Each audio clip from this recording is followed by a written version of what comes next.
اب آئیے یہ مسئلہ بھی حل کر لیں کہ حضرت علی رضی اللہ تعالی عنہ کو مولا کہنا جائز ہے یا ناجائز۔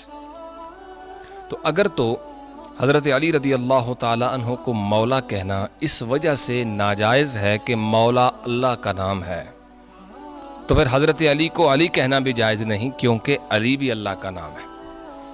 قرآن مجید میں اللہ تعالیٰ ارشاد فرماتا ہے وَهُوَ الْعَلِيُّ الْعَظِيمُ، وہی علی ہے، وہی عظیم ہے۔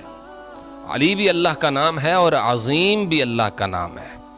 تو اگر اس وجہ سے کہ مولا اللہ کا نام ہے حضرت علی کو مولا نہیں کہہ سکتے، تو اسی وجہ سے کہ علی اللہ کا نام ہے حضرت علی کو علی کہنا بھی چھوڑ دیں، لیکن اس سے کوئی منع نہیں کرتا۔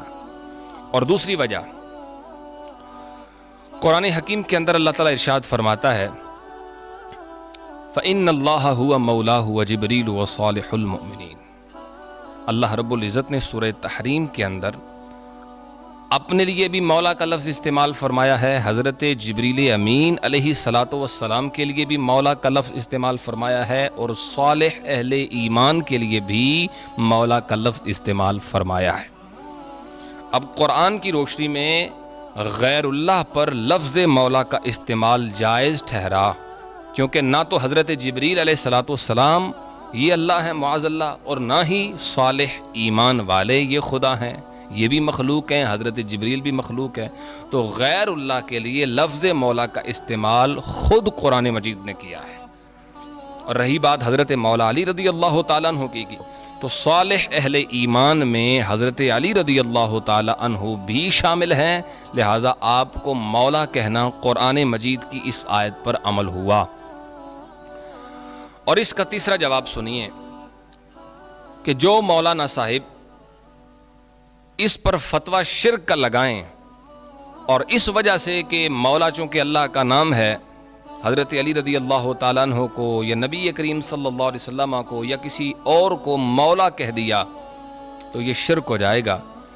تو اسی مولانا صاحب کو جناب آپ کہہ سکتے ہیں حضور والا ہماری بھی سنیے، اگر مولا اللہ کا نام ہے اور اس وجہ سے غیر اللہ کو مولا کہہ دیا تو شرک ہو جائے گا، تو حضور والا مولانا بھی تو اللہ کا نام ہے، مولانا کی ترکیب بھی تو قرآن مجید میں اللہ کے لیے استعمال ہوئی ہے، تو مولانا آپ خود کو کیوں کہلواتے ہیں؟ قرآن کی روشنی میں پھر آپ کو مولانا کہنا بھی ناجائز ہوا، لیکن اس سے منع نہیں کرتے، اس پہ فتویٰ نہیں دیتے۔ قرآن مجید ہے، اللہ رب العزت ارشاد فرماتا ہے قُلْ لَن يُصِيبَنَا إِلَّا مَا كَتَبَ اللَّهُ لَنَا هُوَ مَوْلَانَا۔ اب لفظ مولانا اسی طرح قرآن مجید میں استعمال ہوا، اس کا مطلب یہ ہوا غیر اللہ کو مولانا کہنا بھی جائز ہے تو مولا کہنا بھی جائز ہے، ٹھیک ہے۔ اب ذرا غور سے یہ مسئلہ بھی سمجھ لیں کہ جب غیر اللہ پر اللہ رب العزت کا نام استعمال کیا جائے تو اس کا مطلب کیا ہوتا ہے؟ اس کا مطلب ہرگز یہ نہیں ہوتا کہ وہ غیر اللہ کے برابر ہے۔ اللہ رب العزت نے قرآن حکیم کے اندر ارشاد فرمایا ہے ان اللہ هو السمیع البصیر، کہ سمیع اور بصیر اللہ کی ذات ہے، سننے والا اور دیکھنے والا اللہ ہے۔ اب یہی لفظ اللہ نے انسان کے لیے بھی استعمال فرمائے، سورہ دہر پڑھیے، اللہ تعالیٰ فرماتا ہے فَجَعَلْنَاهُ سَمِيعًا بَصِيرًا، ہم نے انسان کو سننے والا اور دیکھنے والا بنایا۔ اب جو لفظ اللہ نے اپنے لیے استعمال کیا وہی لفظ اللہ رب العزت نے انسان کے لیے بھی استعمال فرمایا، لیکن فرق ہے، اور وہ فرق یہ ہے کہ اللہ سمیع و بصیر ہے خود بخود، انسان سمیع و بصیر ہے اللہ کے بنانے سے۔